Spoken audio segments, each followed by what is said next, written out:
Good afternoon, student. This is your science video and we are discussing about the lesson 18, that is wastewater treatment plant. It is wastewater treatment plant consists of treatment of wastewater involved that this involves physical, chemical and biological processes which remove physical, chemical and biological matter that contaminates the wastewater. Wastewater is passed through the bar screen. When it is passed through the bar screen, large objects like racks, sticks, cans, plastic packets, napkins are removed. Second step, water is then goes to the grit and sand removal tank, and the speed of incoming wastewater is decreased to allow sand, grit and pebbles to settle down. Third, the water is then allowed to settle in a large tank which is sloped towards the middle.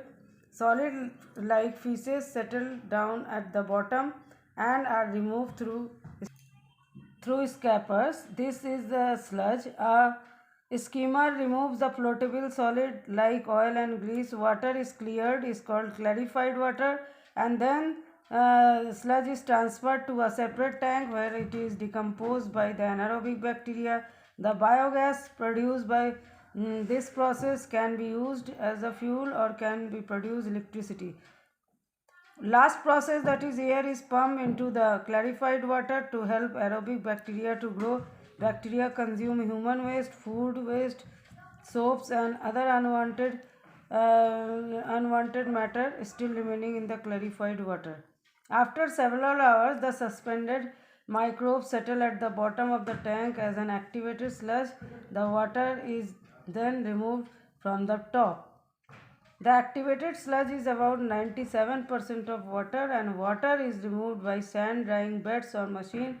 Dried sludge is used as a manure and returning organic matter nutrients to the soil. The treated water has very low level of organic material and suspended matter, and it is discharged into the sea, a river or into the ground, and nature cleans it up, and sometimes it may be necessary to disinfect water with chemicals like chlorine and ozone before releasing into the distribution system. We as a become an active citizen. Waste generation is a natural part of the human activity, but we can limit the type of waste and quantity of waste produced. Often we have been repelled by the offensive smell. The sight of open drain is disgusting. The situation worsen in the rainy season when the drain starts overflowing, and we have to wade through the mud pools on the roads. Most unhygienic and unsanitary conditions prevail. Flies, mosquitoes and other insects breed in it. That we as an enlightened citizen and approach the municipality or the gram panchayat that insists the open drains to be covered.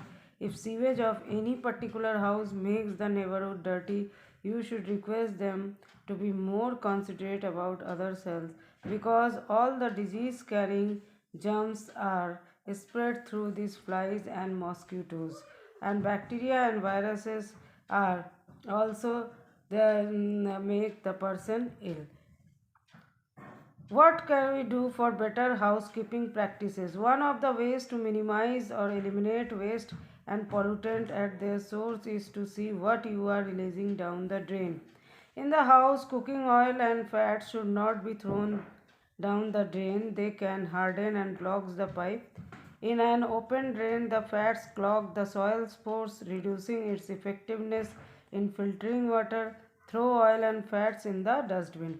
Now, second point, that is we have practiced through in our house. Chemicals like paint, solvents, insecticide, motor oil, medicines may kill microbes that help purify water. So do not throw them down the drain. And last point, that is the better housekeeping practices is the use tea leaves, solid food remains, soft toys, cotton, sanitary towels, etc. should also be thrown in the dustbin. These waste choke the drains. They do not allow free flow of oxygen, and this hampers degradation process. That is the household practices which we have keeping at home, and for the betterment of our drain, because if the drain get clogged, then the offensive smell is coming through the house. Okay, thank you students. Just see the video very carefully.